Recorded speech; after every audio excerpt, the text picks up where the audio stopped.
Assalamualaikum warahmatullahi wabarakatuh. Salam sejahtera bagi kita semua.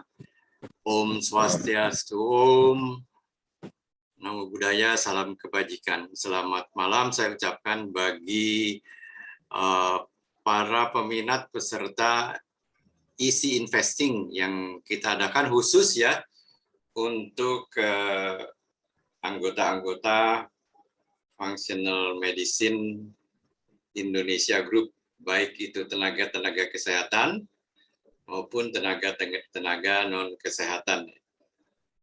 Ini merupakan satu selingan bagi kegiatan ibu-ibu dan bapak-bapak sekalian di dalam kesibukannya sehari-hari, apakah itu melakukan praktek, apakah itu melakukan pekerjaan-pekerjaan lainnya. Di sini juga ada, saya lihat member-member dari Persatuan Investor Pasar Modal Indonesia yang tidak segan-segannya, tidak lelah-lelahnya mereka belajar, meskipun ini sebenarnya sudah diberikan juga kepada mereka-mereka ya. Akan tetapi nampaknya mereka juga ingin melakukan refreshing. Nah, ini merupakan suatu kegiatan sampingan lah kalau bicara soal investing ya, bagi dokter-dokter ya terutama, karena terus terang seperti saya katakan di dalam grup bahwa kegiatan ini sama sekali kalau ditekuni tidak akan mengganggu waktu praktek para dokter yang ada di sini ya, baik non nakes juga ya, tidak akan mengganggu karena sengaja dari instrumen investasi yang saya akan sampaikan kepada ibu-ibu dan bapak-bapak sekalian saat ini. Saya katakan ibu-ibu dan bapak-bapak ya, supaya kan ada non-nakes juga. Kalau saya ucapkan para dokter, ya kan di sini ada non-nakes, jadi nanti mereka tidak tersebut ya. Di antaranya ada Pak Stephen di sini, ada Ibu Widi ya. Baik, dan judulnya saya buat secara sedikit bombastik ya, karena biasanya kalau bombastik banyak yang tertarik ya, terbukti dengan langsung dalam waktu yang singkat, tidak lebih dari 1 minggu yang daftar 190 orang, meskipun yang hadir sekarang hanya 47 orang, tapi saya mengerti mungkin apalagi sekarang nampaknya COVID meningkat lagi ya, mungkin beliau-beliau ini para dokter cukup sibuk melayani pasien-pasiennya. Jadi pasien adalah the first ya. Ini adalah merupakan sampingan. Walaupun demikian, kalau ini ditekuni, saya kira to be a billionaire ya, itu bukan tidak mungkin ya. To be a billionaire bukan tidak mungkin. Ini mungkin saja terjadi. Nah, coba kita lihat di dalam caption berikut ini ya. Kita mengenal misalnya ada para dokter di sini, ada non dokter ya,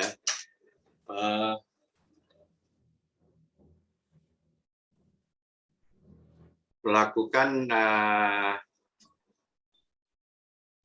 investasi ya, investasi yang paling sederhana sekarang ini, maaf saya sebutkan deposito, yang meskipun mereka-mereka yang Muslim mungkin agak tidak sependapat dengan deposito ini, karena ada kata-kata bunga di sini, di mana kata-kata bunga kan sebetulnya di dalam Muslim tidak diperkenankan ya. Oleh karena itu sebenarnya sekarang mengapa timbul juga bank-bank syariah ya, sehingga mereka istilahnya melakukan cara-cara seperti deposito itu, akan tetapi bukan merupakan riba, melainkan merupakan istilahnya profit sharing. Oleh karena itu sebetulnya bunga, sebetulnya saya ganti di sini harusnya adalah profit ya, profit atau return. Kalau saya bahasa Inggrisnya return, saya kira lebih cocok untuk return ya, pengembalian daripada investasi. Sekarang ini pengembalian dari investasi yang sangat konvensional dan tradisional adalah deposito ya. Dan saya lihat sekarang deposito ini, saya sendiri ada deposito ya, hanya 3%, bukan per bulan loh, per tahun, 3% per tahun. Bayangkan. Lalu saya ingin tanyakan, silakan jawab di chat. Sekarang menurut pengumuman-pengumuman pemerintah atau mereka-mereka yang baca, inflasi di Indonesia berapa persen, di Amerika berapa persen? Mungkin ada yang dapat menjawab, silakan di-share di chat. Kita lihat bersama ya. Saya tunggu 10 detik. Kalau tidak ada jawaban, saya sampaikan saja jawabannya. Nah, ini ada jawaban nih, karena kelihatannya ada. Oke, kita lihat Amerika 8,8% ya, dari siapa nih ya, 4,1% itu di Indonesia, betul ya. Sekarang ini ke sekitar di Indonesia 4-5%, 4,5, dan di Amerika sudah 9,3%. Jadi dapat dibayangkan kalau return dari deposito kita 3%, tambah lama, kalau kita melihat investasi, ya, kalau kita lihat inflasi, maaf, maka tambah lama kita akan bertambah miskin sekitar, kalau itu 9%, bertambah miskin sekitar 6% per tahun. Jadi aset kita, harta kita, kemampuan atau daya beli kita, kalau kita hanya mengandalkan pada return yang 3%, maka aset kita akan menyusut setiap tahun atau daya beli kita akan menyusut setiap tahun sekitar 6%. Dan kalau di Indonesia sekitar 1%, ya, karena sampai sekarang ini 4,3%. Walaupun demikian, ada hearing DPR pada waktu kira-kira beberapa minggu yang lalu yang mengatakan, yang menyampaikan bahwa Biro Pusat Statistik Indonesia memperkirakan bahwa inflasi di Indonesia pada akhir tahun ini kemungkinan akan mencapai jauh di atas prediksi ya. Nah, dan ini juga diakui oleh Ibu Sri Mulyani ya, bahwa inflasi akan melebihi dari prediksi pemerintah ya, sekitar kalau tidak salah 6%. Nah, ini harus disikapi oleh kita. Oke. Kalau demikian, apakah ada peluang lain ya untuk hanya menyimpan di deposito ya. Nah, kita di sini kasihkan opsi ya. Ada peluang lain ya. Betul. Banyak ya peluang lain itu, antara lain adalah misalnya kalau kita taruh di obligasi itu 6-8%, at least itu pun hanya bisa menutup inflasi ya. Kalau kita lihat di sini obligasi ya 8%. Itu pun hanya bisa kemungkinan menutup inflasi. Mudah-mudahan inflasinya tidak mencapai 8%. Nah, di samping itu ada instrumen investasi lain, misalnya pasar uang, ya, atau reksadana pendapatan tetap terproteksi, yang saya lihat misalnya di situs-situs mengenai kinerja reksadana itu bisa mencapai 11%. Lalu ada juga kita misalnya kalau kita simpan, kita serahkan pengelolaan dana kita kepada orang lain ya. Maaf, saya katakan kepada orang lain, tapi orang lain yang bagaimana? Orang lain yang memiliki izin, memiliki sertifikasi, memiliki kompetensi. Dan ini OJK, Otoritas Jasa Keuangan, sangat ketat sekali di dalam memilih para fund manager, yaitu mereka-mereka yang mengelola dana-dana ibu-ibu dan bapak-bapak. Kalau misalnya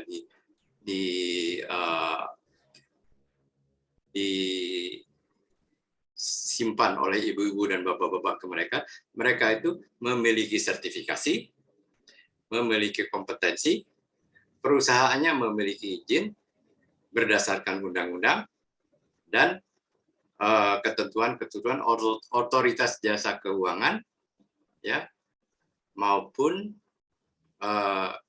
peraturan-peraturan otoritas seperti otoritas bursa seperti Bursa Efek Indonesia.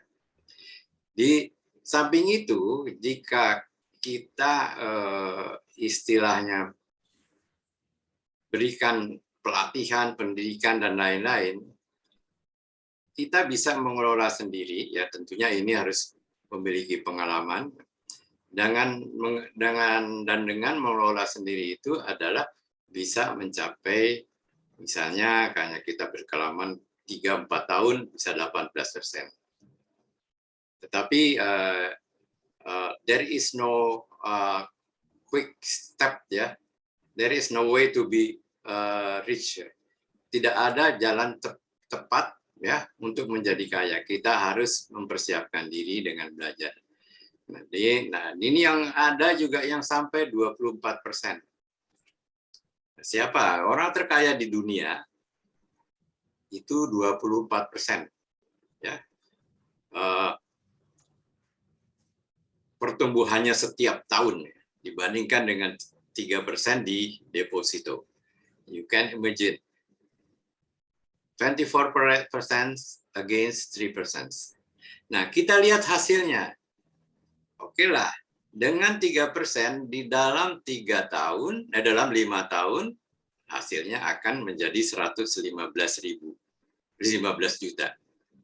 Dari investasi 100 juta, misalnya, saya kira ada dokter yang bisa mendepositokan dananya, hasil praktek, dan lain-lain, atau yang peserta-peserta yang lain di sini di luar nakes, ya, 100 juta, let's say 100 juta. Dalam 5 tahun dengan 3%, dan sekarang kalau nggak salah 3% itu di Indonesia turun nih, ya, 5%. Bukan 3%, tapi kira-kira 2,5% deposito itu. Itu hanya menjadi 115. Sementara misalnya kalau di obligasi perusahaan, nanti apa itu obligasi akan kita terangkan. Instead of 115 akan menjadi 146 juta. Kalau misalnya ada yang reksadana pendapatan tetap atau terproteksi dengan tingkat pengembalian atau return, ya, saya tidak akan mengatakan bunga, ya, tidak ada itu 11%, maka akan menjadi 168 juta. Sudah 50 juta di atas deposito pengembaliannya. Lalu dengan 15%, 201 juta. Sudah 85 juta di atas deposito. Lalu dengan 18%, 288 juta. Jadi sudah 2 kali lipat dibandingkan dengan kalau disimpan di deposito. Lalu, nah ini maaf saja, jadi janganlah kalau kita belum berpengalaman dan lain-lain, ya, jangan istilahnya pungguk merindukan bulan. Wah, mau 24% atau mau 400%, forget it. Apalagi kalau Anda masih praktek, ya, 24%. 24% itu hanya bisa dicapai saat ini adalah oleh orang terkaya di dunia. Siapa? Yaitu Warren Buffett. Bayangkan dari 3%, ya, dengan 150 juta, dengan 24 juta dia bisa menjadi 293 juta. Ini kalau 5 tahun. Kalau 10 tahun, istilahnya dia akan compounding, berlipat-lipat. Yang 3% 134, yang 8% 215, yang 11% dari 100 juta menjadi 283 dan kita loncat, bayangkan yang 24% selama 10 tahun hampir mencapai 900 juta rupiah. Nah, karena ini kita membiarkan uang kita bekerja untuk kita, jadi kita tidak mau menyentuh, kita diemin aja lah. Karena 100 juta itu kita diemin di fund manager kita, atau nanti kita bisa juga caranya dengan mengelola sendiri kalau kita sudah sedikit berpengalaman ya. Dengan 15 tahun, yang ini sudah kira-kira ya angkanya sudah berbicara tentang miliar. Instead of 155 juta menjadi 2,5 miliar. Nah, kalau 20 tahun, saya ini kaitannya dengan usia juga nih ya. Apakah kita lansia atau tidak ya? Kalau 20 tahun misalnya, I am now 70, almost 79 ya. Kalau 20 tahun itu menjadi 7 miliar. Instead of 180 juta. Ya. Instead of 120 juta. Akan tetapi di luar obligasi dan saham ini ada juga instrumen investasi lain yang kemungkinan ibu-ibu dan bapak-bapak sekalian sudah melakukannya juga. Apa instrumen investasi yang lain antara lain ya? Ada yang bisa menjawab? Silakan. 1 menit. Jenis investasi yang lain ya di luar deposito, obligasi atau saham. Ya. Silakan dijawab di chat ya. Jenis-jenis investasi lain yang ibu-ibu dan bapak-bapak sekalian lakukan di luar apa yang tertera di sini. Sini sudah ada 2 jawaban saya lihat, tapi sebelum saya lihat ya. Mari kita lihat saja. Properti, yes. Logam mulia, yes. Properti, logam mulia, terutama itulah properti, logam mulia, falas ya, falas. Ya, falas itu dulu saya punya falas, itunya US-nya 10.000, sekarang sudah 14.900. Itu juga investasi ya. Betul, banyak sekali ya. Jadi akan tetapi tentunya tingkat risiko, tingkat dan lain-lain ini keamanan dan lainnya berbeda ya. Nah, untuk diketahui, saya kira tabungan pun merupakan investasi, tapi tabungan kan lebih rendah lagi. Hanya saja contohnya, kelebihan saham itu ya, dia sangat liquid. Dia sangat liquid. Dengan mudah dicairkan. Saya bayangkan tadi ada yang menjawab properti ya. Ada yang menjawab properti. Oke, kita punya apartemen atau kita punya tanah ya. Kita punya apartemen atau kita punya tanah. Nah, kalau saham detik itu selama dia hari kerja ya. Detik itu kita ingin jual saham ya. Detik itu juga selama bursa buka bisa terjual. Bayangkan kalau kita menjual rumah. Kalau kita mau jual, harus ngiklankan dulu di OXL, harus cari agen, Ray White, dan lain-lain. Akan tetapi saham sangat liquid. Kalau ibu-ibu dan bapak-bapak, karena meskipun sebetulnya investasi tidak boleh diuangkan, namanya juga investasi jangka panjang. Akan tetapi karena keadaan terpaksa harus mencairkan dana ibu-ibu dan bapak-bapak, maka dengan even within second, dengan hanya menekan keyboard ibu di enter atau di handphone ibu, maka handphone ibu-ibu dan bapak-bapak maka sudah bisa terjual. Ini kelebihan investasi di saham.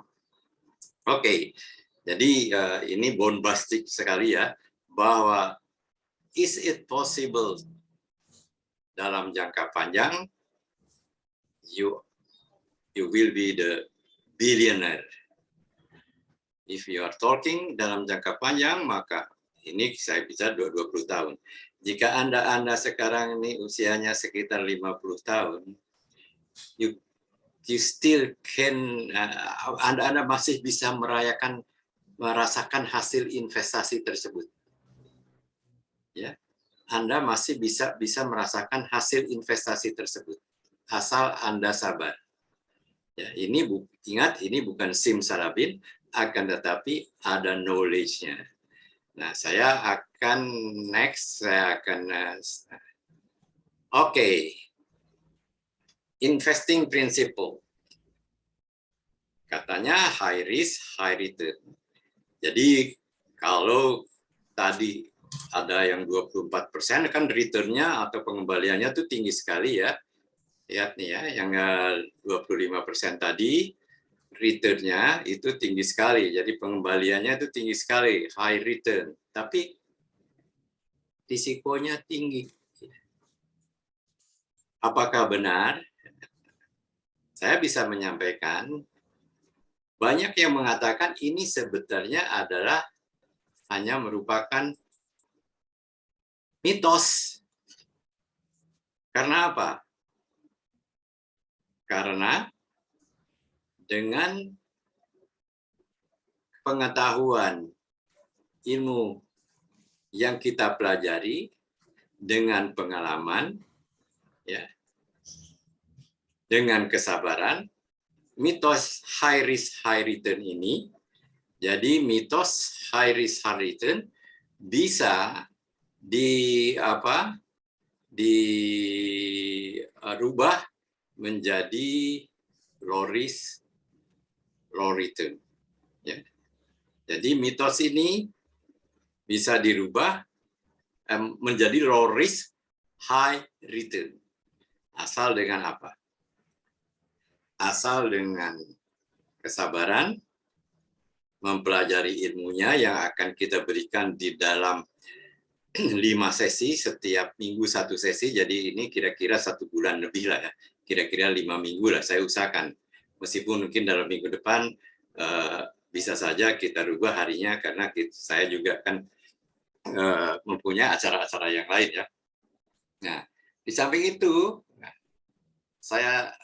bukan saya janjikan, saya usahakan bahwa ibu-ibu dan bapak-bapak sekalian ini juga memperoleh ilmu dari mereka-mereka yang sudah sangat jauh berpengalaman, punya kompetensi, ya, punya sertifikasi, dan punya bukti bahwa mereka bisa melakukannya.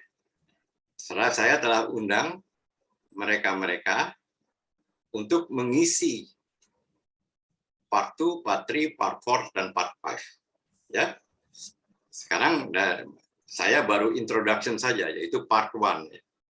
Oke, saya kembali lagi, high risk, high return ya. Nah, di sini ya, kalau ke kanan ini tambah merah, artinya risikonya tambah tinggi nih. Ya. Kalau kita ini return ya, kalau kita ini tingkat pengembalian, bentar saya cari pointer saya dulu. Ini adalah persentase pengembalian. Jadi dari sangat rendah tambah tinggi.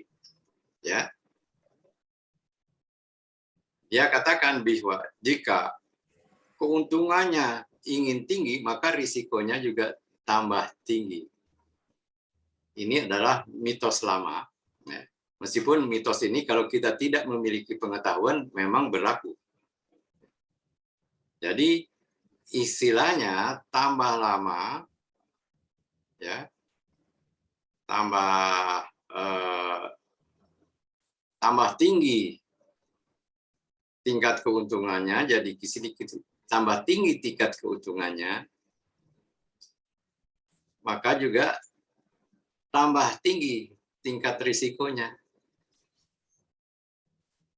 Ya. Jadi saya ulangi, tambah tinggi tingkat keuntungannya, tambah tinggi tingkat risikonya. Nah, kita akan berusaha bagaimana caranya untuk membalikan mitos ini, yaitu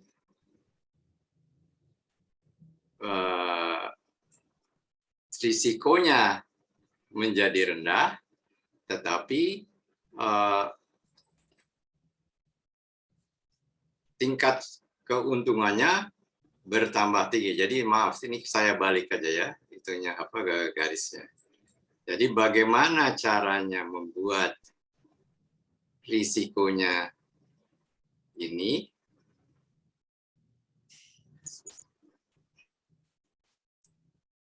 kita turunkan dengan tetap bisa menghasilkan keuntungan yang tinggi, yaitu dengan ilmu-ilmu atau pengetahuan atau pengalaman-pengalaman dari yang sudah melakukannya kepada saudara-saudara sekalian. Oke.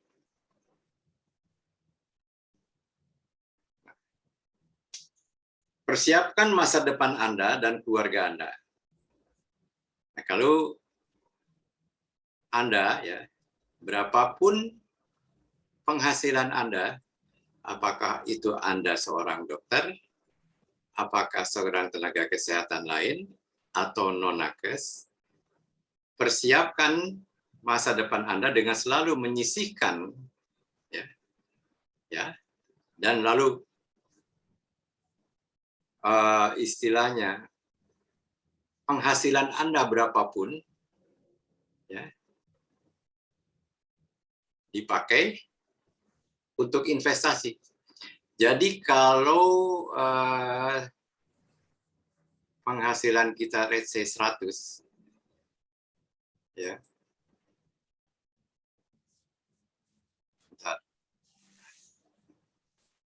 Let's say penghasilan 100%. Alangkah baiknya misalnya 10% itu saudara ambil dulu untuk disisihkan sebagai tabungan masa depan. Ini adalah pendekatan terbalik. Banyak yang mereka memakai dulu untuk keperluan sandang, papan, pangan, ya, kesehatan, pendidikan, dan hiburan. Kalau ada sisanya, baru mereka tabung untuk diinvestasikan. Nah, ini kelemahannya adalah kalau wants kita, kalau needs kita terlalu tinggi, berapapun penghasilan kita, ya, kita hiburannya ingin banyak, pendidikannya cari yang mahal-mahal, kesehatannya juga bukan cari yang mahal ya, kesehatan itu memang mahal ya, biaya kesehatan mahal, lalu ingin makan enak ke restoran kemana-mana, akhirnya yang 100 itu tidak ada sisanya, maka akan tidak ada sisa untuk ditabung maupun disisihkan untuk masa depan investasi. Ingat bahwa masa depan itu hanya bisa dilakukan, bisa dipersiapkan jika kita menyiapkannya untuk dari saat ini. Malah bukan dari saat ini saja, sebenarnya masa depan kita pun, Anda, saya, yang ada berada di sini, sudah disiapkan oleh orang tua kita sebelum saat ini. Yaitu apa? Dalam bentuk investasi yang namanya education, pendidikan. Ya. Yang dalam bentuk investasi yang namanya education dan pendidikan. Ya.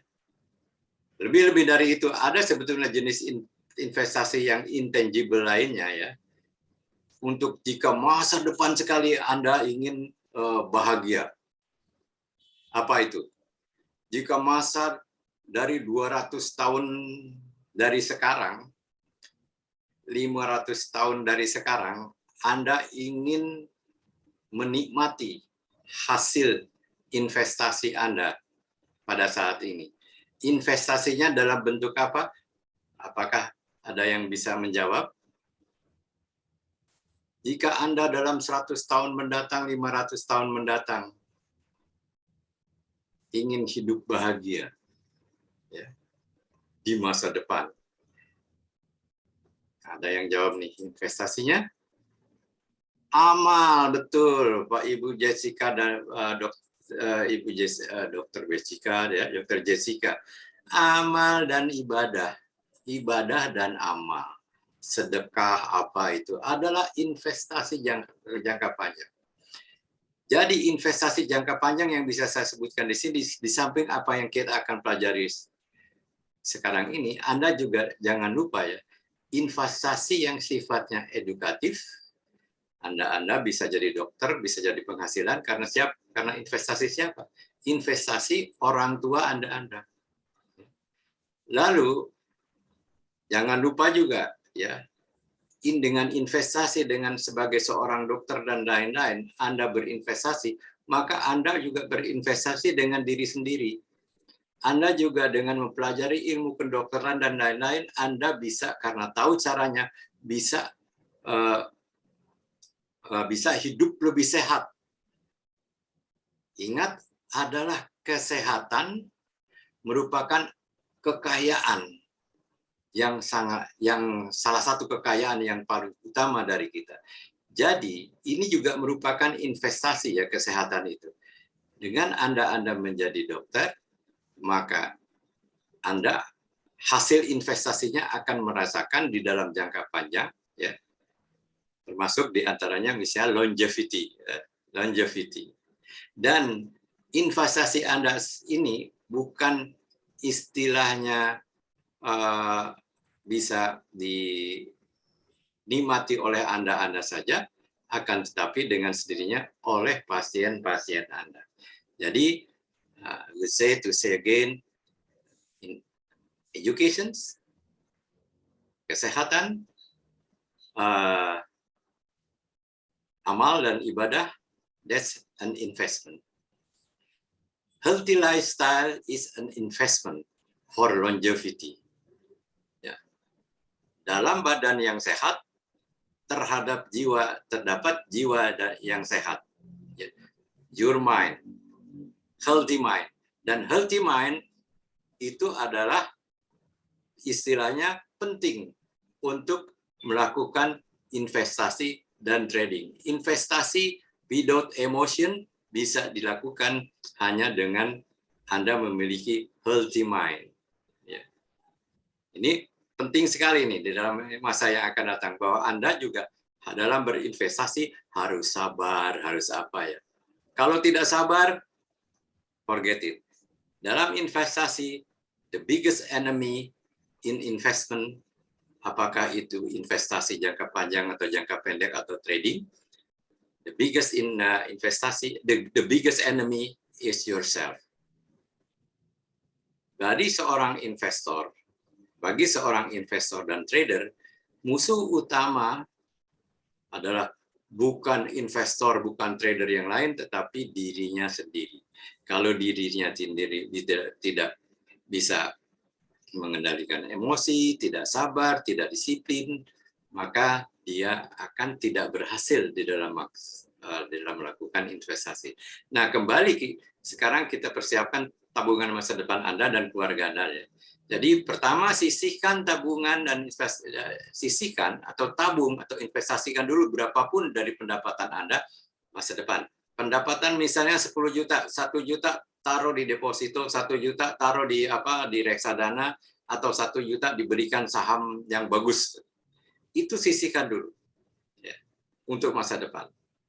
Sisanya baru dipakai untuk sandang, papan, pangan, kesehatan, pendidikan, dan hiburan. Ya. Nah, Lalu sisa yang kedua di atas ini dan ini baru dapat digunakan oleh investasi yang berisiko tinggi. Investasi yang berisiko tinggi itu apa? Ya, ini kecil saja yang Anda harus gunakan dana Anda di sini, yaitu trading jangka pendek. Trading jangka pendek bagi para trader profesional is very rewarding, but di situ berlaku high risk, high return. Akan tetapi trader yang pengalaman tetap juga bisa istilahnya meminimalkan risikonya. Ya. Oke, menabung dan berinvestasi. Jika dana telah mencukupi, ya dianjurkan untuk berubah tabungan ke investasi. Yep. Dianjurkan. Ingat, menabung atau berinvestasi adalah untuk menyiapkan masa depan. Saudara-saudara tahu bahwa Jepang itu hidupnya, ya banyaknya duit juga dari tabungan para rakyatnya. Jepang. Menabung atau berinvestasi adalah untuk menyiapkan masa depan. Jadi jika kita bicara soal investasi, kita tidak bicara soal 1-2 tahun yang akan datang, akan tetapi kita bicara soal misalnya 5, 10, 15 tahun yang akan datang. Nah, di sini istilah tantangan bagi Anda. Karena Anda ya biasalah kita maunya hari ini istilahnya investasikan 5 juta 2 bulan kembalian 2 bulan kemudian ingin menjadi 10 atau 15 juta, forget it. Ya. Forget it. Itu hanya bisa dicapai oleh seorang trader yang sudah sangat profesional, yang pengalamannya sudah belasan tahun. Forget it. Sekarang ini banyak istilahnya tukang pompa, pompomer, ya. Tukang pompa atau pompomer ya, yang terkenal sekali sehingga mereka juga banyak yang ditangkap ya oleh Barreskrim dan lain-lain karena menjanjikan investasi dengan return yang sangat tinggi 100%, 400% di dalam 2 bulan, dalam 3 bulan. Ayo ikut saya. Dana nasabah dikumpulkan oleh mereka, setelah itu mereka lari. Mereka beli Ferrari, mereka beli rumah macam-macam, dan beritanya Anda bisa lihat di TV ya, di Metro atau di Kompas, investasi bodong lah dan lain-lain. Itu jangan terjerumus kepada hal-hal yang demikian. Oke ya, investasi ya, membeli aset untuk persiapan masa depan. Ya. Saya kira ibu-ibu itu mungkin usianya antara 40, ibu-ibu dan bapak-bapak antara 40-60. Dan percayalah kepada saya, the rest of your life, ya, jika 60, let's say ke usia rata-rata di Indonesia sekarang sudah meningkat terus, sekarang ini 72,5 tahun, 72 tahun lebih ya sekarang ini life expectancy dari Indonesia. Jadi kalau usia Anda 60 tahun, ada 12 tahun dengan teknologi dan dengan alat-alat bantu yang ada, 12 tahun itu cukup panjang untuk bisa melakukan investasi dari dana Anda, sisa-sisa dari istilahnya ya dana Anda yang Anda persiapkan, apakah itu dana sebagian dari praktek atau sebagian dari gaji Anda atau sebagian dari bisnis ya. Sifatnya adalah memupuk kekayaan. Bayangkan tadi investasi 24% dari 100 juta menjadi 7 miliar within 20 years. Bagi mereka-mereka yang usianya sekarang 40 tahun ya. Yang 40 tahun, 20 years itu it's a long way to go. 20 years itu, 20 tahun itu adalah waktunya dengan tingkat kesehatan sekarang ya, dengan tingkat situasi kesehatan sekarang, orang Indonesia aja usia rata-ratanya 72 tahun dan tambah lama katanya akan bertambah sekitar 1,5 tahun. Tahun depan 72,5, tahun depan lagi 73, dan 10 tahun yang akan datang usia rata-rata Anda, rakyat Indonesia, mungkin saja sama dengan Amerika, yaitu 82 tahun. Dan kalau sekarang usia Anda 50 tahun, artinya apa? Artinya investment is still opportunity. Melakukan investasi masih merupakan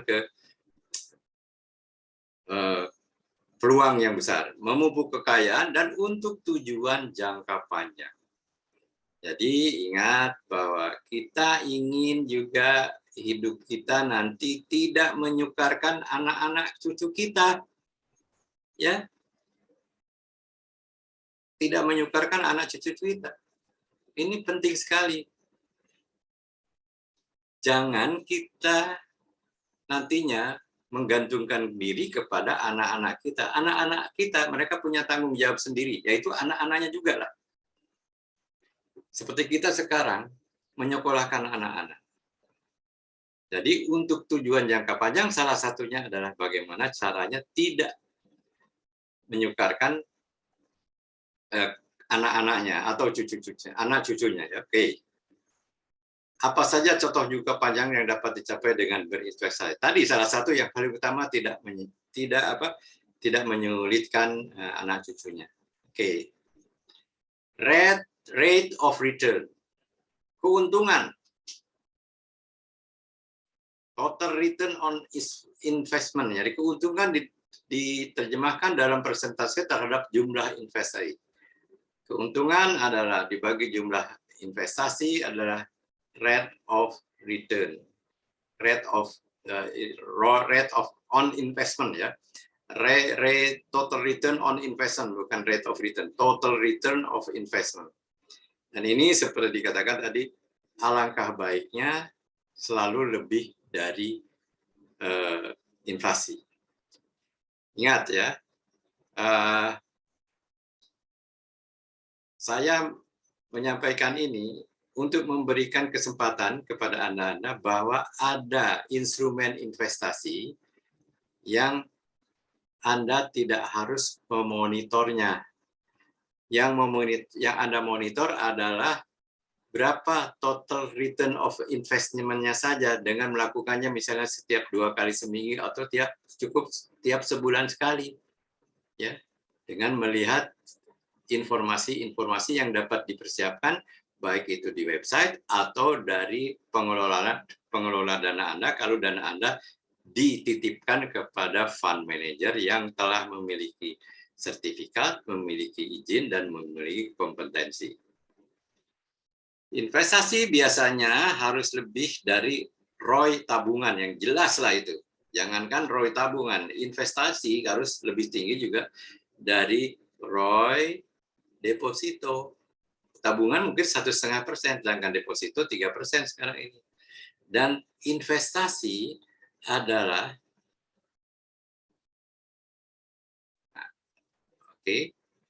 adalah keuntungan dari investasi atau tabungan, ya.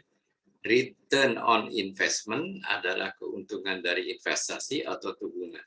Anda tidak usah menghitungnya, biarkan aja kita lihat aja nanti hasilnya dari pengelola dana kita sebelum kita dapat melakukannya sendiri. Karena kalau kita punya ilmu, kita bisa melakukannya sendiri, ya, tidak usah menitipkannya kepada orang lain. Sekarang berapa keuntungan Ibu Ami atau Dr. Jessica, ya? Ibu Ami mendepositokan uangnya sejumlah 200 juta dan selama 1 tahun memperoleh bunga 10 juta. Berapa keuntungan atau ROI Ibu Ami? Nah, keuntungannya ada 5%, betul kan? 10 per 200 juta, 5%.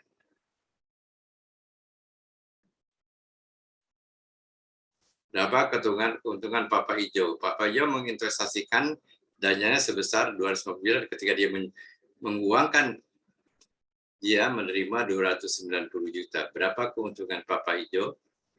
16%. Mengapa Papa Ijo dapat 16%?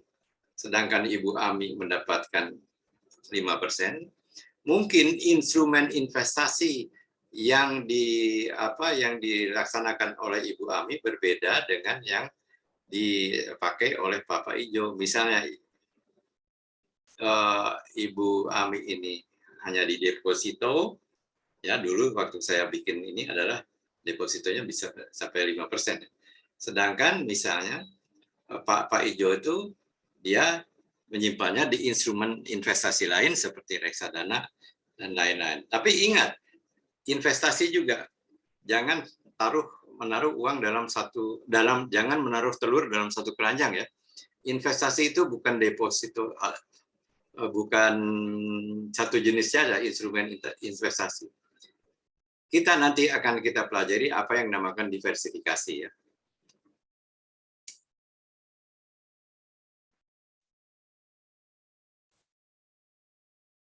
Nah, ini yang merupakan mitos. Risiko.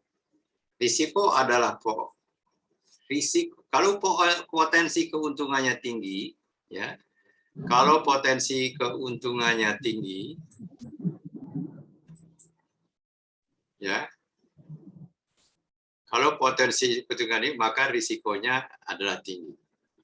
Memang pada umumnya demikian, tetapi mereka-mereka yang memiliki pengetahuan, pengalaman dan lain-lain, it's only a myth.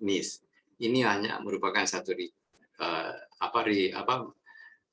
mitos.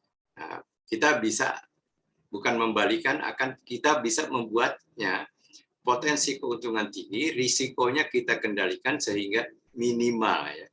Bukan dihilangkan. Risiko tidak dapat hilang ya. Jadi risikonya menjadi minimal.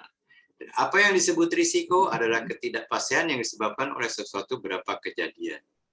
Ya, perang misalnya macam-macam itu bisa aja jadi risiko. Risiko investasi, kemungkinan bahwa investasi akan gagal atau hasilnya tidak sesuai dengan yang diinginkan atau malah bisa menimbulkan kerugian. Ini bukan di saham saja. Anda juga bisa saja investasi di apartemen misalnya. Dulu Anda beli apartemen 360 juta. Karena pandemi dan lain-lain, jual apartemen 250 juta. Sekarang susah sekali. Apa artinya? You don't have any return. Anda tidak mempunyai keuntungan. Ya. Jadi ingat bahwa high risk high return bukan terjadi di saham saja, akan tetapi juga terjadi di instrumen investasi lainnya. Ingat, logam mulia pun kalau Anda salah beli, misalnya, Anda membeli logam mulia waktu harganya 1 juta 1 gram. Sekarang misalnya harganya hanya 860.000 1 gram, kan Anda rugi. Nah, ini karena adanya ketidakpastian. Ya. Semua investasi mengandung risiko. Ingat, semua investasi mengandung risiko.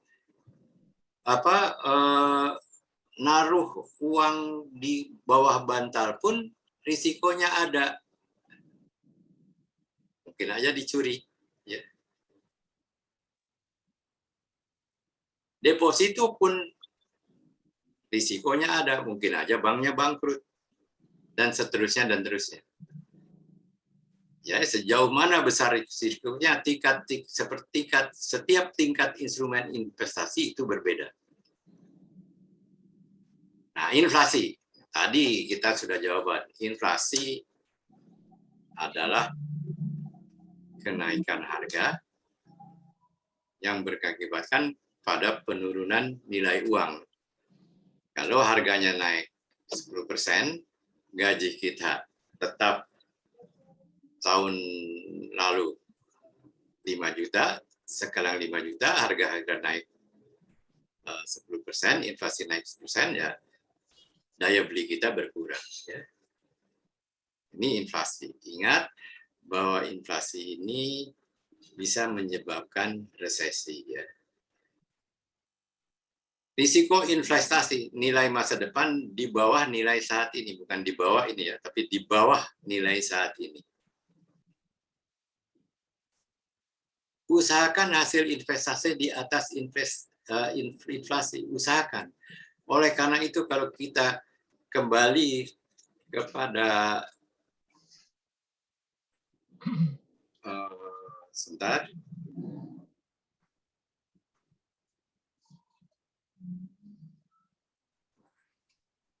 Usahakan hasil investasi. Kalau kita kembali kepada tadi ya, caption mengenai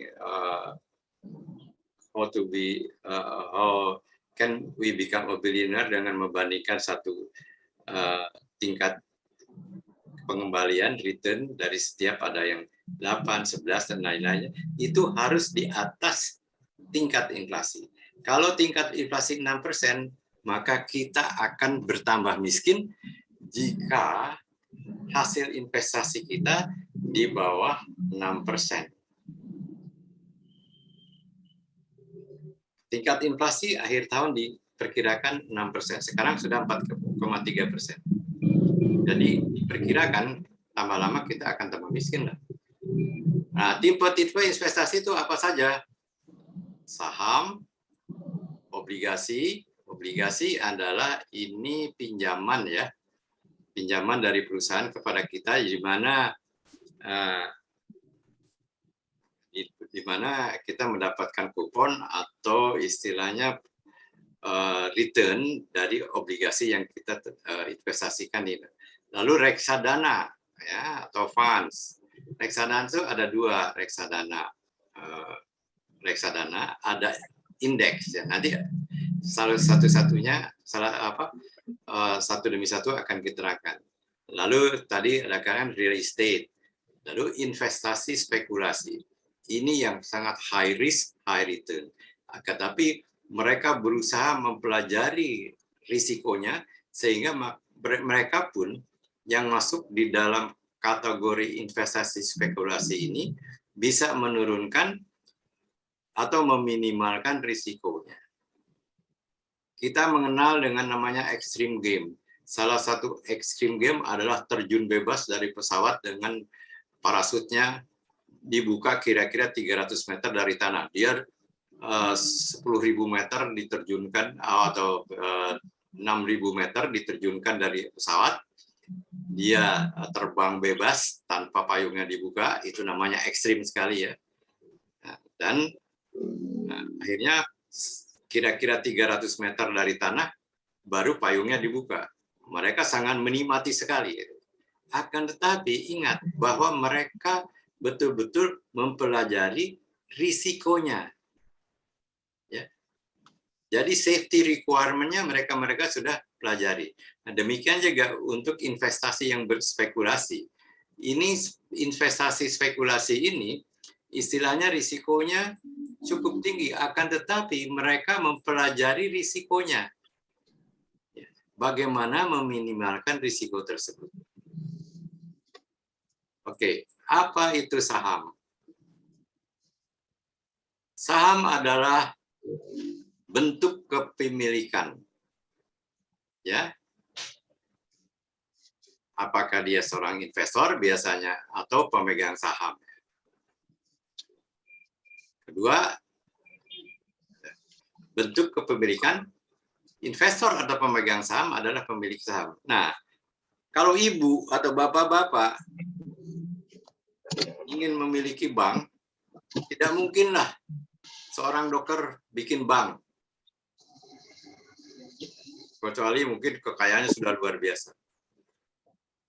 Akan tetapi harus diingat bahwa satu lot saja, satu saham saja, ibu memiliki saham perusahaan tersebut, apakah itu bank, apakah itu batu bara, maka ibu sudah memiliki perusahaan tersebut.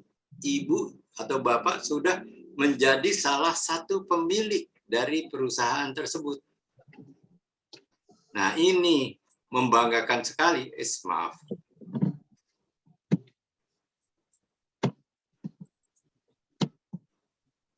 maaf ya, ada yang mengganggu suara-suaranya, saya tutup dulu. Oke. Pak Yamin ya, mohon saya mute ya, karena suaranya mengganggu. Oke. Berapapun saham yang Anda miliki, apakah 1 lot, apakah 2 lot, Anda sudah harus bangga, misalnya saham Bank Rakyat Indonesia atau saham Bank BCA. Anda sudah menjadi pemilik perusahaan tersebut. Dan Anda berhak mendapatkan bagian dari keuntungan perusahaan tersebut yang dinamakan nanti dengan dividen. Akan kita terangkan nanti ya, dengan dividen.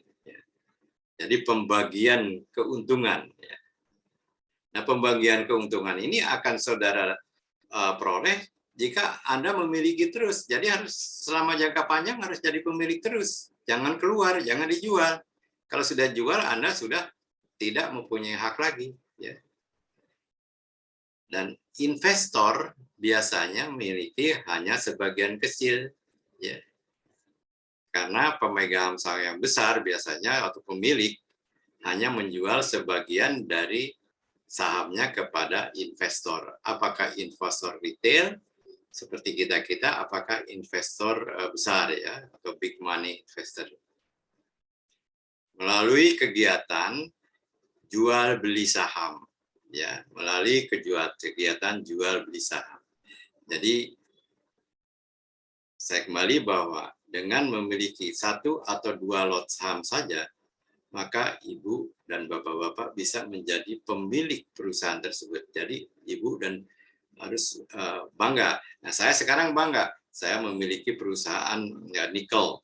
Ya, perusahaan nikel itu kalau lagi perang seakan-akan saya jahat.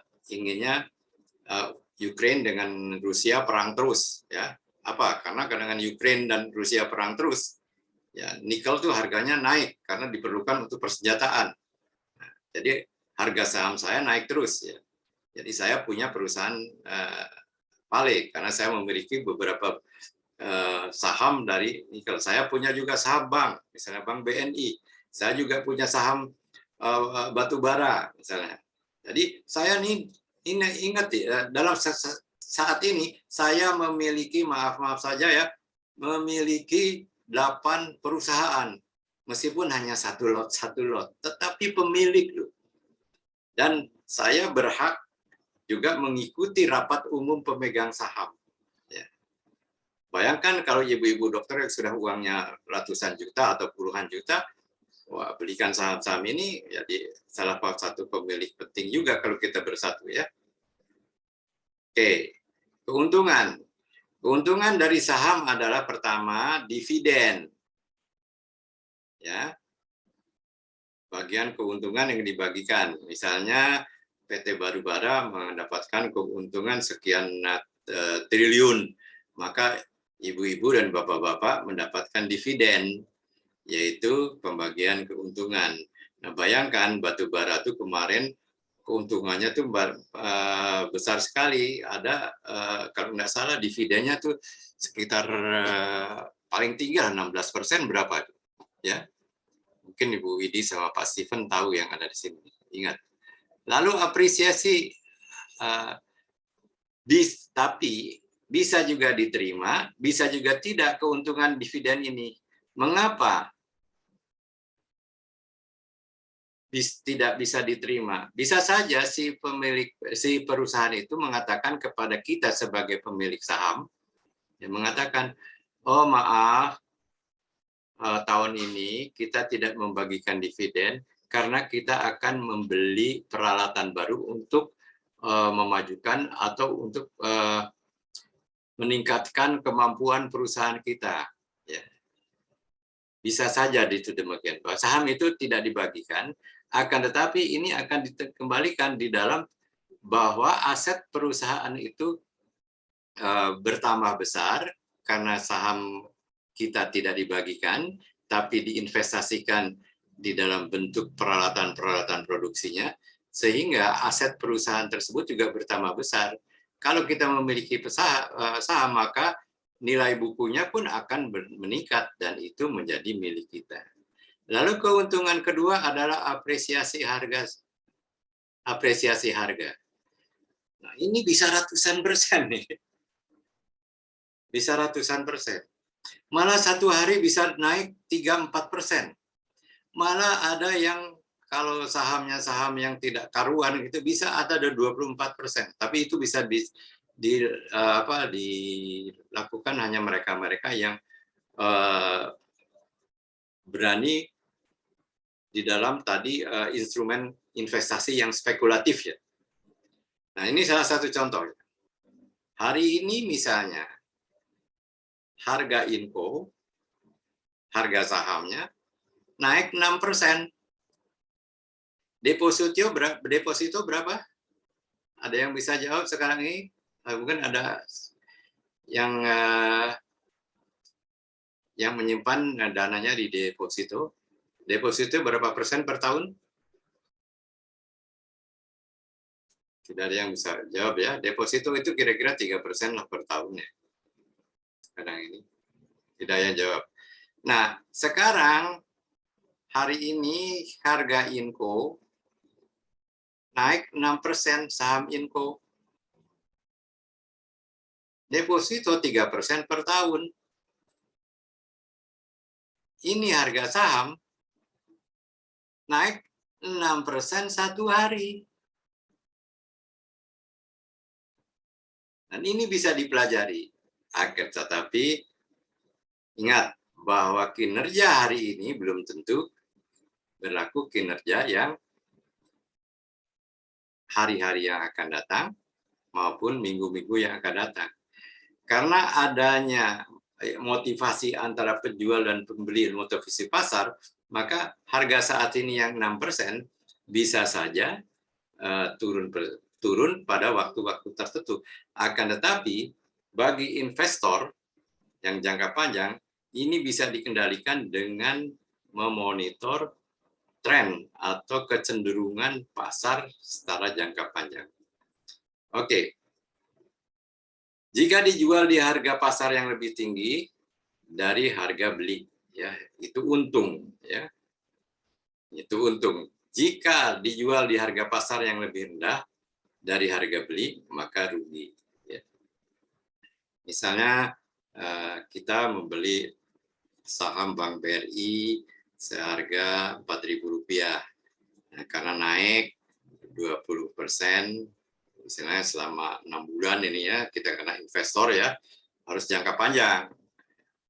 Udah, jual aja, untung 20%, dijual. Ya. Tapi dengan untung 20% dengan saham tersebut dijual, maka kita akan tidak berhak terhadap dividen.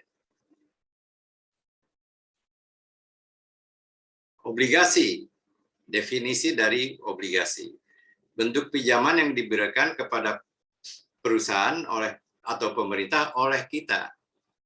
Jadi kita membeli obligasi artinya kita memberikan pinjaman kepada perusahaan atau pemerintah. Ya. Tetapi bentuk pinjaman yang kita berikan itu harus kita pilih-pilih.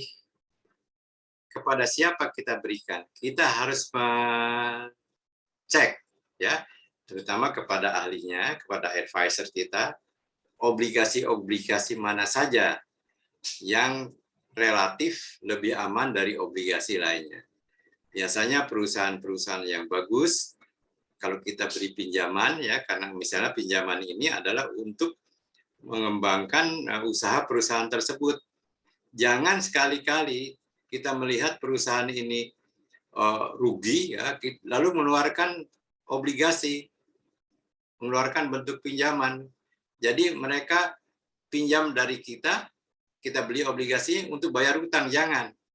Jadi kita harus namanya membaca prospektus dari perusahaan yang mengeluarkan obligasi tersebut. Dan obligasi ini juga kalau sudah dijual bisa bisa diperjualbelikan di pasar, ya, pasar sekunder namanya. Kalau permulaan kita membeli, waktu obligasi baru dikeluarkan namanya pasar primer ya. Tetapi kita juga di dalam perjalanannya, kalau kita perlu uang, bisa juga menjual obligasi ini kepada orang lain. Pemerintah juga mengeluarkan obligasi, misalnya surat utang negara dan lain-lainnya. Biasanya obligasi pemerintah itu ya kuponnya atau tingkat returnnya lebih rendah dari tingkat perusahaan. Biasanya tingkat perusahaan-perusahaan yang berisiko berani memberikan tingkat return yang lebih tinggi dari tingkat. Jadi hati-hati kalau dia kupon obligasinya itu tinggi. Kita lihat keadaan perusahaannya itu bagus atau tidak ya masa depannya. Tapi yang paling aman adalah, bukan aman ya, yang paling aman karena tidak ada kata aman. Pemerintah juga bisa bangkrut. Tapi yang dibandingkan dengan yang lain-lainnya, biasanya obligasi pemerintah lebih aman. Ya.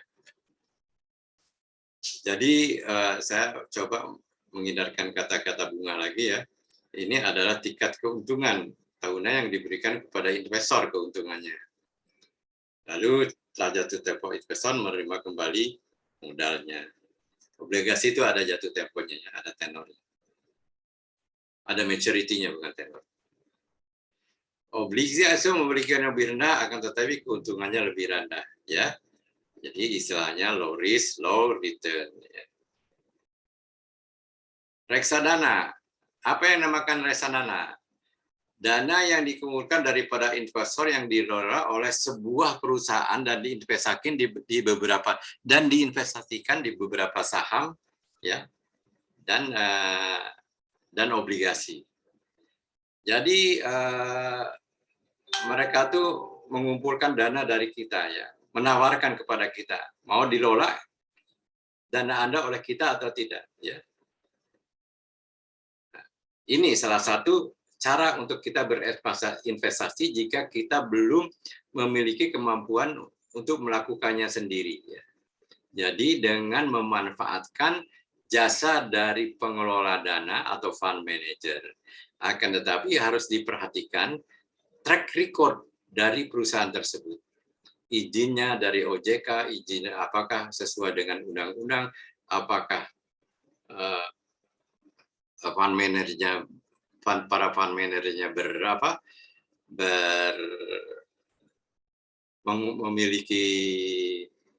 memiliki kemampuan, kompetensi atau tidak ya. Dan diinvestasikan di beberapa saham dan obligasi. Mengapa demikian? Ingat, di dalam reksadana, di dalam investasi ada yang diistilahkan don't put your eggs in one basket. Jangan menyimpan telur dalam satu keranjang. Oleh karena itu, kita juga jangan membeli sebuah saham. Kita harus membeli beberapa saham. Nah, para fund manager ini di dalam pengelolaannya adalah terdiri dari beberapa saham. Bisa tidak sampai mungkin di atas 20. Biasanya belasan saham ya. Ya, kumpulan saham-saham yang bagus, di mana saham satu sama lainnya adalah saling melindungi begitu ya, termasuk obligasi ya. Oke. Keuntungan, mengurangi risiko karena ada diversifikasi ya. Kedua, hemat waktu. Anda tidak usah, Anda diam-diam aja, praktek aja terus lah gitu. Serahkan kepada mereka. Anda tinggal menerima laporan 2 mingguan atau 1 bulan. Kalau kok turun, tinggal tegur mereka. Mengapa turun? Kerugiannya ada biayanya, Anda harus bayar fee. Tapi sekarang banyak sekali perusahaan-perusahaan obligasi, perusahaan-perusahaan reksadana, sehingga fee-nya pun bersaing, ya. Jadi analisa fee yang dibebankan, juga analisa kredensial atau kualitas dari perusahaan-perusahaan yang mengelola uang Anda. Dan ini ada caranya ya. Nanti Anda akan saya undang juga yang bisa memberikan kepada Anda presentasi mengenai keuntungan mengenai produk-produk reksadana, bukan keuntungan. Dan biasanya mereka juga punya track record. Dan biasanya juga reksadana mereka itu tidak terdiri dari reksadana saja. Tidak terdiri dari satu reksadana saja, akan tapi juga dari beberapa reksadana. Ya, contohnya reksadana pasar uang, reksadana pendapatan tetap, reksadana campuran, reksadana syariah, yang saham-sahamnya adalah saham-saham dari perusahaan-perusahaan yang berdasarkan akidah syariah, ya. Ada reksadana saham, ada reksadana terproteksi, dan selanjutnya. Nanti saya akan undang mereka mungkin dalam part 2, ya, untuk memberikan presentasi kepada Anda sekalian minggu depan mungkin. Lalu di samping reksadana adalah index fund. Index fund itu sebetulnya adalah reksadana juga, akan tetapi untuk reksadana yang diinvestasikan di saham atau obligasi dijadikan sebuah indeks seperti IHSG. Ya, jadi kalau kita mau beli reksadana tersebut adalah kita mengikuti harga indeksnya fund tersebut. Ya. Jadi bentuk reksadana yang diinvestasikan di saham atau obligasi dijadikan sebuah indeks, ya. Jadi misalnya beberapa saham itu kan tidak bisa dilihat satu persatu harganya, tetapi dia bikin indeks. Indeksnya adalah naik turun. Nah, harga indeks itu yang diperjualbelikan. Nah, oke. Indeks fund, keuntungannya adalah diversifikasinya banyak, ya. Kedua, fee-nya lebih rendah, kerugiannya tetap ada fee. Ya, analisa juga, ya, perbedaan reksadana dan indeks fund. Nah, apakah benar-benar reksadana ini menguntungkan atau tidak? Saya memiliki beberapa pengalaman, tapi ingat bahwa pengalaman saya juga ada pengalaman jelek, dan ini, ya, bahwa masa lalu yang baik tidak selalu, bahkan masa depan yang pasti baik juga. Tapi dari reksadana ini kecil-kecilan, ya, sudah adalah hasilnya juga bagi saya. Contohnya, ini bagaimanapun saya harus sampaikan, karena kan saya harus menyampaikan pengalaman juga. Opa atau eyang yang gimana sih reksadana di eyang? Nah, saya contohnya pada suatu waktu anak saya mau sekolah melanjutkan, ya, lawyer ke Australia. Ya. Pak, uang saya kurang. Tapi saya ingat, loh, nak, kan ada itu, coba reksadana lihatan. Dia lihat yang saya buat reksadananya atas nama dia. Oh iya, besar ya Pak. Jadi hasilnya kok sudah berlipat-lipat ya Pak. Ya itu. Dan apa yang terjadi? Dia menyelesaikannya kuliahnya, yang maaf aja, ya, biayanya kan bukan 10 atau 300, 400 juta, akan saya ambil M lah karena di luar negeri. Dan itu di cover dari hasil reksadana. Di cover dari hasil reksadana.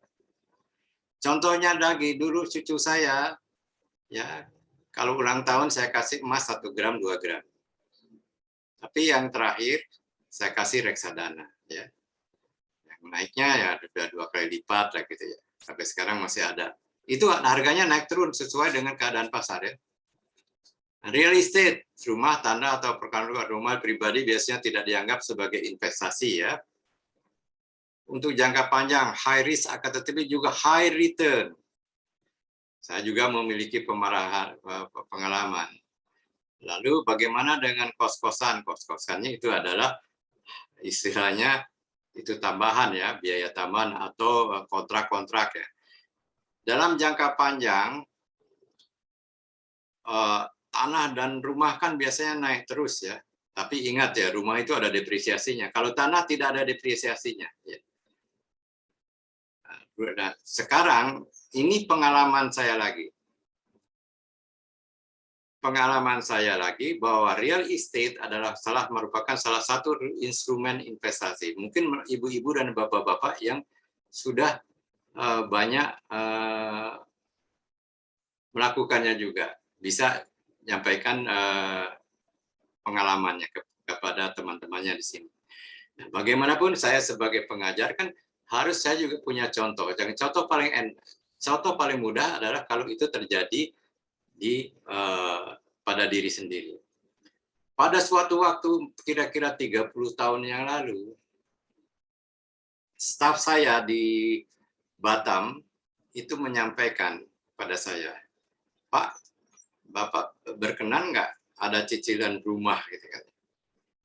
Ya, untuk investasi di Batam. Oh, dia promosi kepada saya. Kan dekat Singapura, Pak, harganya naik terus dan lain. Nah, iseng-iseng saya oke deh, coba deh. Lalu dia dicarikan oleh dia cicilan loh, per bulan saya nyicil, ya. Rumah itu pada waktu itu tergantung ini juga tergantung situasi juga. Batam baru dibangun kira-kira tahun 89-90. Belum ada rumah yang bagus-bagus, tetapi ini si developer itu sudah bikin rumah itu.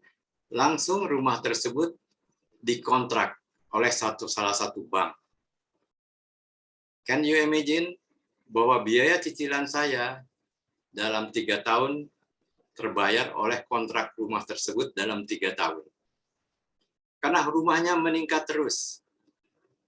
Dan sampai sekarang rumah itu berarti sudah 30 tahun.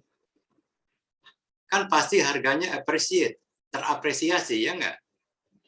Dan dalam 30 tahun tersebut, hampir setiap tahun tidak pernah ada yang tidak ngontrak. Selalu ada yang ngontrak. Apakah itu orang, rumahnya kecil, tidak besar, tapi lokasinya bagus. Apakah ada orang Filipina, orang Malaysia, ya, ada orang India, ya, ada juga karyawan, yang terakhir ini karyawan dari Ciputra. Nah, itu real estate. Akan tetapi ini juga hati-hati. Dulu dengan mudah saya cari pengontrak. Setiap saya perbaiki, saya kontrakan, dapat lagi, returnnya dapat lagi. Akan tetapi ternyata dengan pandemi ini berubah semuanya. Apakah real estate, apakah apartemen, tidak semudah lagi untuk memberikan return seperti tahun-tahun yang booming.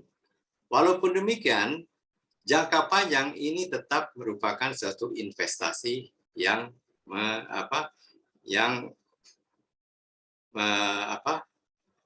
menjanjikan. Lihat saja Anda pemasaran apartemen yang di TV-TV. Yang dibicarakan oleh mereka kan selalu bicara soal investasi yang baik, investasi yang baik, investasi yang baik. Tetapi kembali, jika kita bicara soal investasi, maka investasi sifatnya adalah jangka panjang. Tidak bisa hari ini beli, tahun depan sudah harganya meningkat 50%. Forget it. Saya tidak ingin memberikan peserta webinar ini janji-janji yang muluk-muluk. Akan tetapi saya hanya memberikan bahwa investasi is promising and you can be a billionaire. Untuk jangka panjang, high risk, akan tetapi juga high return. Ingat ya, saya pernah punya tanah dari 200 meter, ya. Sekarang sudah menjadi 1 hektar. Hanya dari 200 meter sekarang menjadi 1 hektar. Investasi di real estate atau tanah. Jadi ingat, instrumen investasi bukan hanya saham, reksadana yang itu yang saya sampaikan tadi, tetapi juga di real estate. Lalu logam mulia tadi ya, logam mulia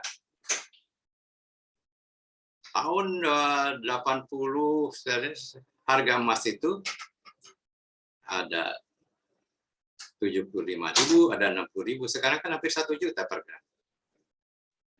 Kalau punya misalnya karena nyicil perhiasan untuk istri, untuk anak dan lain-lain, 1 gram 1 bulan, apa yang terjadi? Sekarang sudah berlipat-lipat. Oke, sekarang yang terakhir adalah spekulasi. Spekulasi, nah ini Anda juga akan memperoleh nanti ya, dalam mungkin part 5 ini ya, investasi risiko tinggi bagi mereka-mereka yang tidak sabar. Akan tapi saya sarankan ya, kalau mau bicara soal investasi risiko tinggi, Anda harus menyiapkan diri dengan baik ya. Memanfaat fluktuasi harga dalam jangka pendek. Dalam jangka pendek ini harga adalah turun naik. Di antaranya adalah indeks futures, options, nggak usah ditanya lah, commercial paper, collectibles. Ini semuanya investasi jangka pendek yang sangat rewarding. Saya sendiri tidak masuk salah satu dari ini, karena saya tidak bisa mengikutinya. Terus terang, kalau mau belajar ini jangan ke saya, tetapi belajar trading boleh ke saya, karena trading pun adalah merupakan investasi jangka pendek. Tapi saya mengatakan trading untuk saham-saham yang ada di Bursa Efek Indonesia boleh belajar kepada saya untuk memanfaatkan fluktuasi jangka pendek. Ya. Untuk memanfaatkan fluktuasi jangka pendek. Silakan.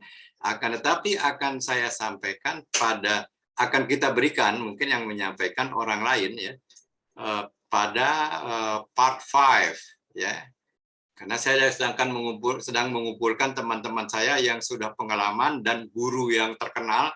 Kalau saya yang minta, mereka biasanya mau aja tuh ya. Guru yang terkenal untuk memberikan presentasi kepada Anda sekalian. Oke. Sekarang tingkat risiko. Ini nabung risikonya rendah. Yang masuk tabungan adalah apa? Checking account ya. Ini checking account yang buku tabungan Anda kan ada di checking account tuh ya. Lalu buku tabungan ya. Yang risikonya rendah nih tingkat sorry. Kelihatan ya? Mohon maaf, kelihatan nggak nih? Nampak? We can see you said. Oke, sudah ada jawaban jelas ya dari Dr. Sri. Oke, risiko. Apa saja yang risikonya rendah? Jadi obligasi, deposito, money market deposit account, saving account, ya, checking account. Ini adalah money market itu biasanya mata uang ya, mata uang asing ya. Terus yang agak risikonya lebih tinggi, investasi. Investasi itu terdiri dari apa saja? Kita lihat di sini adalah obligasi ya. Ini ada reksadana dan reksadana indeks ya, indeks fund, ETF, lalu stocks ya, real estate ya. Nah, ini kita nanti akan belajar banyak di sini nih. Di sini dan di sini ya. Karena saya mendalami adalah untuk saham. Saya tidak mendalami real estate ya.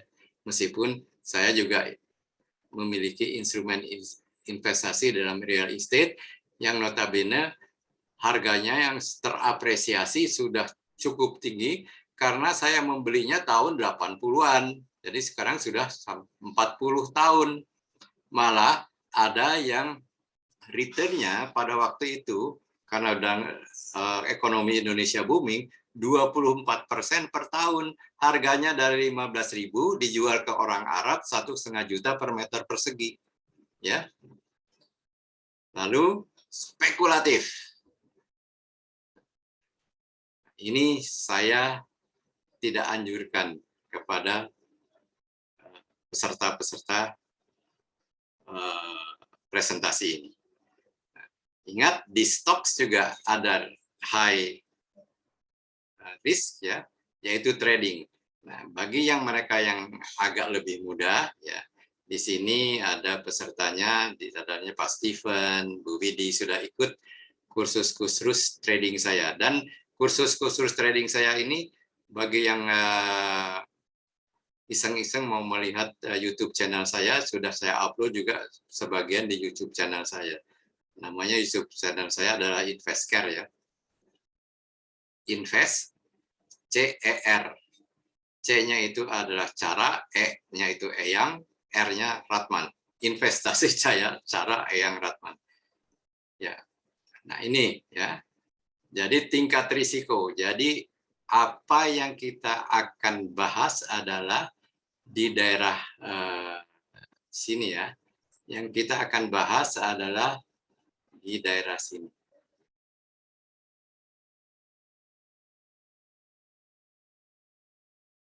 Nanti pada part 1, part 2, kecuali yang ini kita tidak akan bahas. Oke.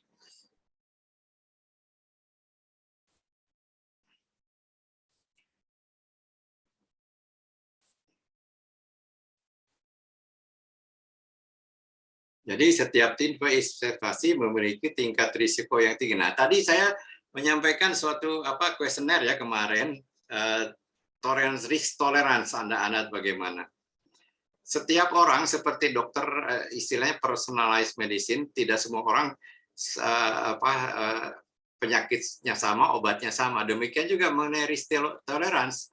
Risk tolerance itu satu sama lain berbeda-beda. Dokter A bisa saja risk tolerance-nya rendah, tidak mengambil risiko, tidak mau mengambil risiko, dia tidak salah.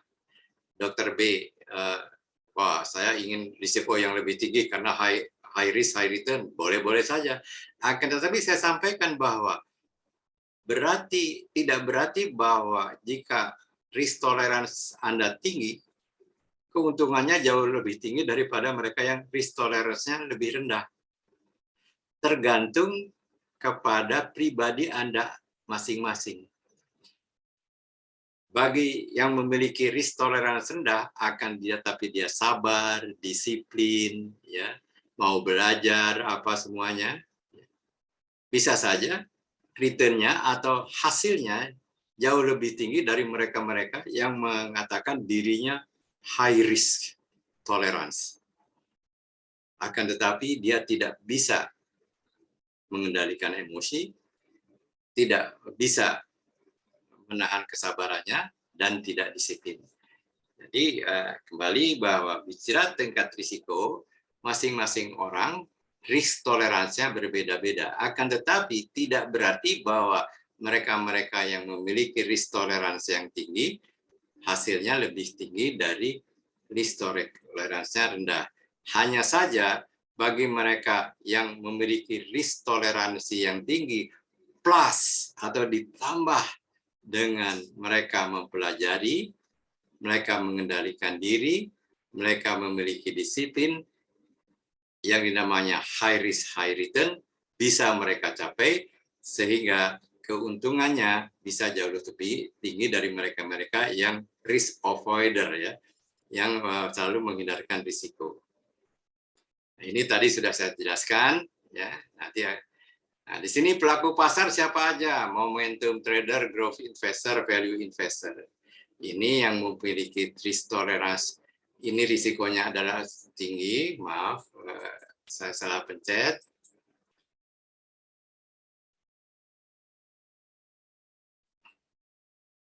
Nanti kita akan terangkan ya masing-masing. Ini adalah yang memiliki risiko tinggi. Ini risikonya lebih moderat, ya. Dan ini risikonya lebih kecil, akan tetapi tidak berarti lebih kemungkinan keuntungannya tidak berarti lebih jelek dari mereka yang memiliki high tolerance, sifat high tolerance atau high tolerance behavior.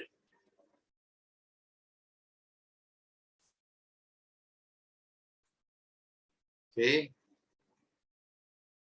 Selanjutnya, saya cukup panjang.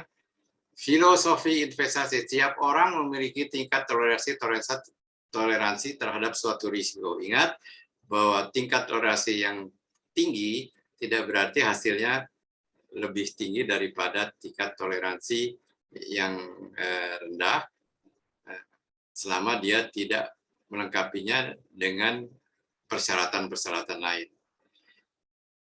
Filosofi investasi merupakan pendekatan secara umum individual terhadap risiko investasi, ya. Jadi ada konservatif itu yang angkanya tuh mungkin di bawah 15 ya. Kalau Anda mengisi mengada kuesioner yang saya berikan, lalu moderat mungkin antara 15 sampai 25, agresif. Nah, di sini ada markanya kan 30 ke atas lah, 29 ke atas itu agresif. Akan tetapi tidak berarti ini keuntungannya bisa tidak berarti yang mengisi hasilnya agresif keuntungannya akan lebih tinggi dari sini, kecuali kalau yang hasilnya tadi agresif itu ya high tolerance melengkapi dirinya dengan ilmu-ilmu atau disiplin-disiplin yang harus dimiliki oleh high risk tolerance investor. High risk, high return, low risk, low return. It's only a myth. Jadi hanya mitos. Ini saya katakan ini mitos, dan mitos ini bisa kita patahkan dengan mudah-mudahan bagaimana caranya kita akan bahas di dalam part-part berikutnya sampai dengan part 5 yang kita lakukan selama 1 bulan. Diversifikasi. Jangan menaruh telur dalam satu keranjang. Kalau menaruh telur dalam satu keranjang, keranjangnya jatuh, semua telurnya pecah. Ya, jadi apa yang dikatakan diversifikasi adalah mengurangi risiko dengan cara melakukan investasi di berbagai macam instrumen. Tadi mengatakan bahwa deposito itu rendah ya, lalu tabungan juga rendah, cash juga bagaimana. Akan tetapi kita tuh harus melakukan diversifikasi, berapa ditaruh di deposito, berapa ditaruh di tabungan, berapa ditaruh di saham, berapa ditaruh di reksadana. Kalau yang punya uang beli real estate, ya, beli tanah, beli logam mulia, ya. Jadi melakukan namanya diversifikasi. Jadi membuat beberapa kumpulan investasi dengan tingkat keuntungan dan risiko yang dapat diterima. Ya. Jadi diversifikasi tujuannya adalah meminimalkan risiko investasi. Kita akan pelajari. Nah, ini bicara soal usia. Di sini ada yang namanya asset allocation using the 100 rules yang dikeluarkan oleh American Trade, ya. Kadang-kadang ini tidak harus begini, karena dengan teknologi yang maju ini akan kita jelaskan nanti secara detail pada part-part berikutnya. Beda istilahnya ini berdasarkan usia, ya. Berdasarkan usia seperti saya dianjurkan, karena usia saya sudah lanjut, dianjurkan menurut asset allocation using 100% rules ini adalah saya lebih dianjurkan untuk melakukan investasi di instrumen investasi yang lebih aman. Ya. Berdasarkan umur. Tetapi dengan teknologi, dengan belajar dan lain-lain, saya masih berani melakukan investasi di lebih yang berisiko, yaitu trading. Ya. Nanti kita akan pelajari bersama. Ya. Jadi biasanya silahkan kalau Anda masih berusia muda, misalnya antara 20 tahun dan 40 tahun, berisiko di saham yang berisiko tinggi, atau di instrumen-instrumen investasi yang spekulatif. Saya tidak akan jelaskan di sini karena ini akan kita jelaskan dalam sesi-sesi yang akan datang. Oke. Aturan 72%. Aturan yang dapat dengan mudah membantu menghitung kapan dana yang diinvestasikan tumbuh menjadi 2 kali lipat dari 10 juta menjadi misalnya menjadi 20 juta atau dari 100 juta menjadi 200 juta.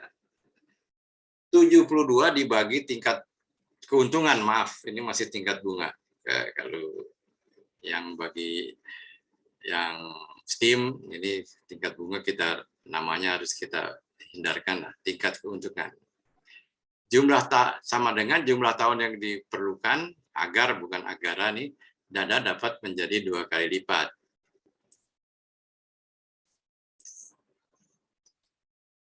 Contohnya, saya sebelum melanjutkan karena Anda sudah baca ya, jika tingkat keuntungan 18%, tolong dijawab di chat ya.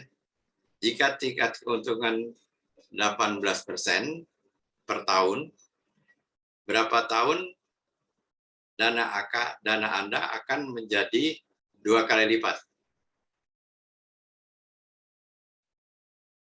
Langsung, nah 4 tahun betul. Jadi dari Pak Muhammad ya 4 tahun. Artinya 72 dibagi 14, yaitu 4 tahun. Kalau 18% setiap tahun dengan compounding, jadi compounding itu berlipat-lipat. Jangan keuntungannya jangan diambil oleh Anda, harus diinvestasikan lagi. Ya, nggak boleh diambil. Jadi kalau keuntungannya tingkat pengembaliannya itu 18%, maka di dalam waktu 72 dibagi 18, yaitu 4 tahun, uang Anda dari 50 juta bisa menjadi 100 juta.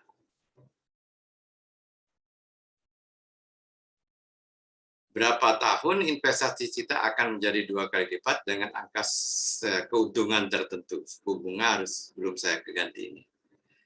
Selanjutnya, berapa lama hutang akan menjadi 2 kali lipat jika pembayaran tidak dilakukan. Jadi kalau hutang kita tidak dibayar-bayar, misalnya kredit card, ingat loh, istilahnya kredit card itu biayanya naik, kalau nggak dibayar, kita jangan tenang-tenang bahwa utang kita akan segitu saja, dia akan berlipat, tergantung biaya yang dikenakan oleh kredit card company-nya. Selalu menentukan suku bunga agar investasi kita menjadi 2 kali lipat dalam jumlah waktu tertentu.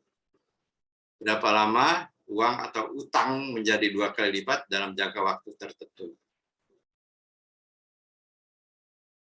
Ya, ini adalah hipotesa, tapi ini berlaku ya, dengan tidak memperhitungkan pajak.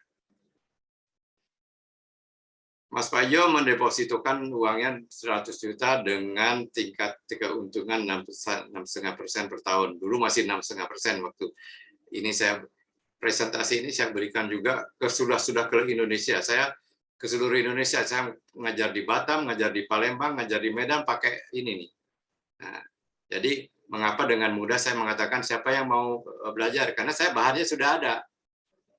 Ini waktu saya ngajar di Medan, misalnya untuk depositonya tingkat keuntungan 6,5% per tahun. Saya tuh udah ngajar juga investasi di beberapa mahasiswa di Universitas Indonesia, pernah di ITB pernah, ya di Trisakti pernah. Nah, ya. Lalu investasi 100 juta, suku bunga 6,5%, maka 11 tahun baru 2 kali lipat.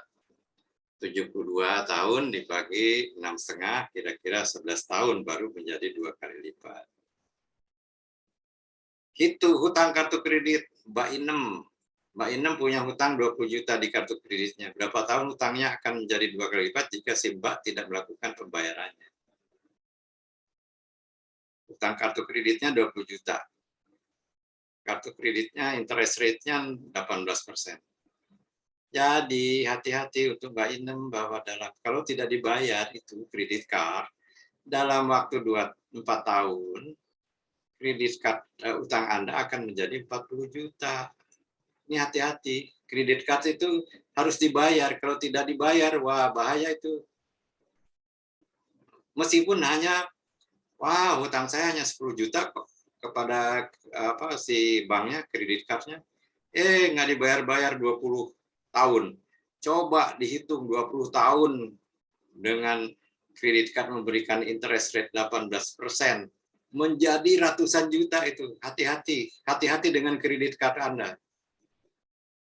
Jadi ini juga kita belajar, bijak-bijaklah menggunakan kredit card. Hanya digunakan jika Anda bisa membayar secara on time. Beli mobil, saya punya uang 100 juta. Berapa uang saya harus tubuh agar dalam 4 tahun mendatang saya bisa, ini bahasa Inggris biasanya agar langsung gara, bisa langsung ketik bahasa Inggris jadikan bias ya. Agar dalam 4 tahun mendatang saya bisa beli mobil yang harganya 200 juta. Jadi dalam 4 tahun, jadi harus ibu atau bapak harus mencari reksadana yang tingkat pengembaliannya 18%. Rangkuman, bagaimana hubungan antara tingkat keuntungan dengan risiko? High risk, high return, betul kan? Tapi itu mitos, risk bisa diminimalkan dengan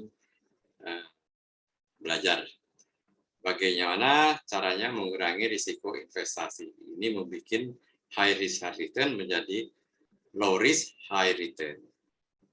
Apa saja termasuk dalam instrumen investasi? Banyak tadi ya. Logam mulia, tanah, real estate, reksadana, ETF, dan banyak lagi.